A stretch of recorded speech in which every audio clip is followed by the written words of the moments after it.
एक बार एक राज्य था, उस राज्य में क्या होता था, नियम था उस राज्य का। बोले उस राज्य का कोई राजा नहीं बनना चाहता था।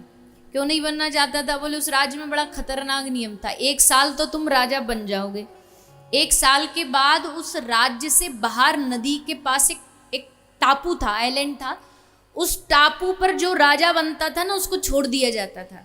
और उस टापू पे कुछ भी नहीं था, वहां जाओ तो मतलब मौत निश्चित है। इसलिए कोई राजा नहीं बनना, सब डरते थे, क्योंकि राजा बनने के बाद वो मौत का उस मुंह में जाना पड़ता। पर एक बार गांव में एक साधु आया, तो लोगों को ऐसा लगता ना साधु बाबा जी ये तो किसी काम के नहीं, तो सब लोगों ने कहा बाबा जी आप राजा बन जाओ, क्योंकि आपके ना कोई आगे ना कोई पीछे, आप चले भी जाओगे तो कोई रोने वाला भी नहीं होगा।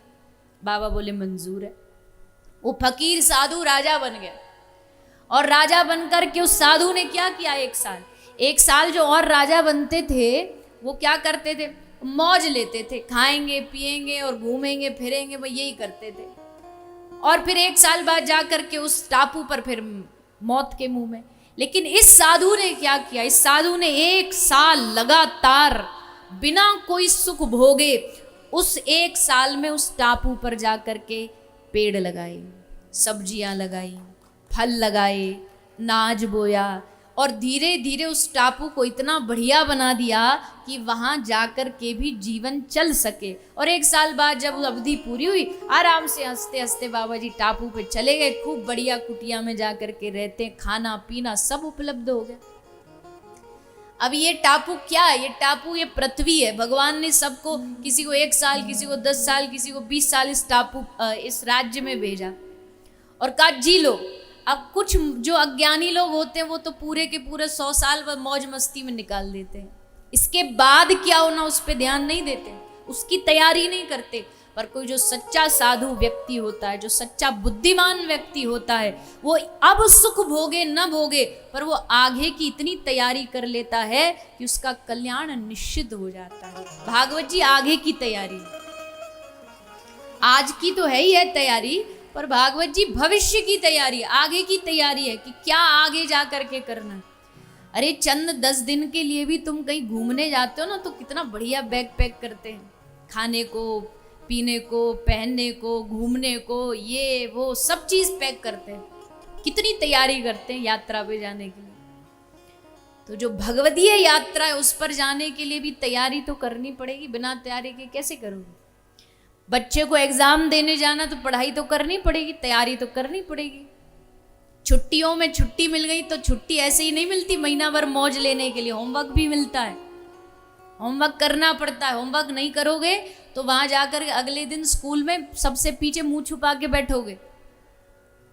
होता है कि नहीं, जिसका काम छुट्टियों का पूरा नहीं होता वो जानबूझ करके पूरी क्लास में कौन सी सीट पे बैठता है, बताइए ना, कौन सी सीट पे बैठता है? बैठे हो ना इसलिए पता है। ऐसे ऐसे नीचे मुंह कर, नजर एकदम नीचे कर लेगा, दिखे ही ना, गड़ जाए जमीन में। और भगवान से कहते रहते हैं मास्टर जी की, मैडम जी की बुद्धि में एकदम आए ही ना, आज काम वाली बात आए ही ना, काम चेक करे ही ना मैडम, जल्दी से घंटी बज जाए, बेल पीरियड ओवर हो जाए। और जिनका नहीं होता वो तो ये कहते रहते हैं कि काम याद ना आए, और जिनका हो चुका होता है ना वो बार बार मैडम जी कहते हैं मैम होमवर्क नहीं चेक करोगी, और फिर वो पीछा वाला बैठा बैठा गाली देता रहता है कि तू चुप बैठ जा, हम तो जैसे तैसे सोच रहे ये भूल जाए, और तू